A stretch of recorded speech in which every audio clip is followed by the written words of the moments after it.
Hey guys, just doing a quick video of some of the unique morphs that I have, stuff that I'm currently raising to breed, and just stuff you guys probably haven't seen before or don't see too often. The four turtles I'm showing you today are my clown pastel red-eared sliders, my clown eastern painted turtle, my albino hieroglyphic river cooters, and my hypo pastel or creamsicle Mississippi map turtles. Here's a quick view of all of them.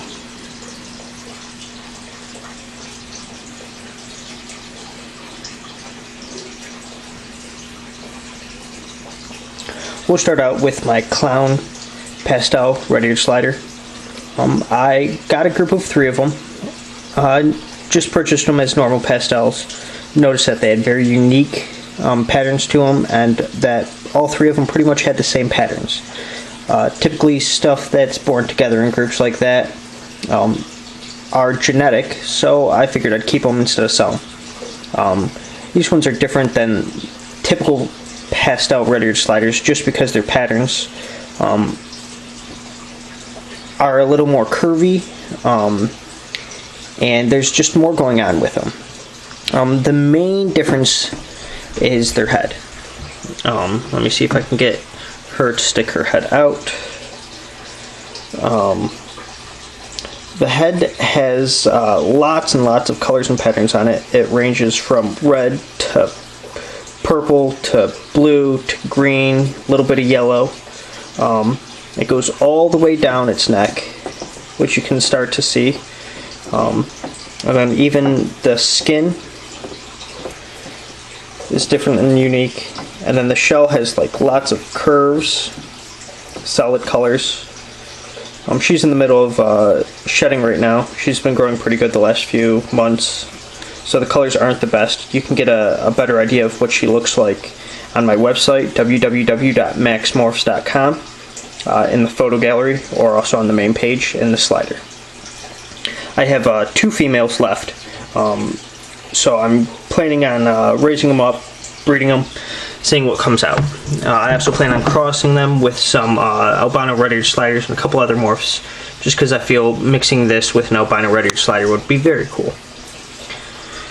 Next up, we'll go with my hypo or creamsicle Mississippi maps. I have 2 of them.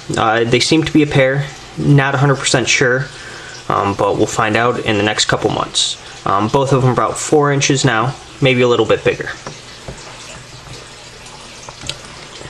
There you go. Tan shells, gray skin, orange and yellow patterns on the skin. When they were smaller, colors were much different. You can also see that on my website under the photo gallery. Here's a close-up view. When they were smaller, they had very, very light skin and very, very light and bright shells and orange patterns on their head. A lot more vibrant than they are now.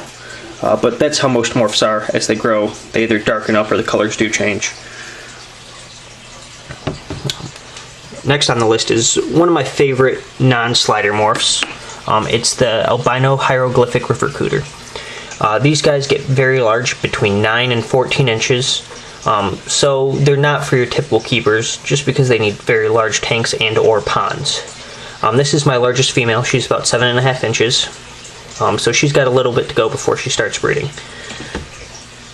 They have very unique patterns, very bright, bold patterns, very yellow skin, and their patterns on their skin tend to be kind of purple and bright yellow. My camera's not the best, so it doesn't really show them as good as they could. She's also in the middle of shedding. Had a little growth over the last couple months, so the patterns aren't quite as good. You can find a better example with patterns and colors also on my website. Last up is my clown eastern painted turtle female. I picked her up last year just on a whim. Very cool. Was going to keep her, posted her for sale, almost sold her twice, decided to keep her though. Very glad I did. As she's grown, the colors and patterns have just gotten better. Well, the most noticeable colors and patterns are on her head. She's got very white, very bright skin, almost no black patterns compared to the usuals, except for on top of their head. Skin is orange and red, with once again the black highlights.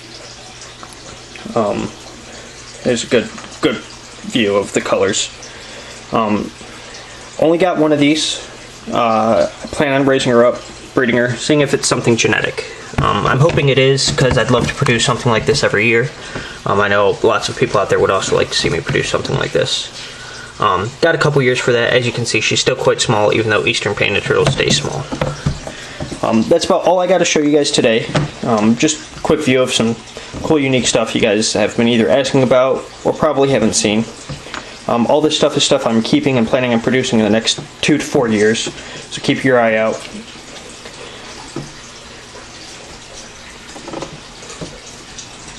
Thanks, guys. Have a good one.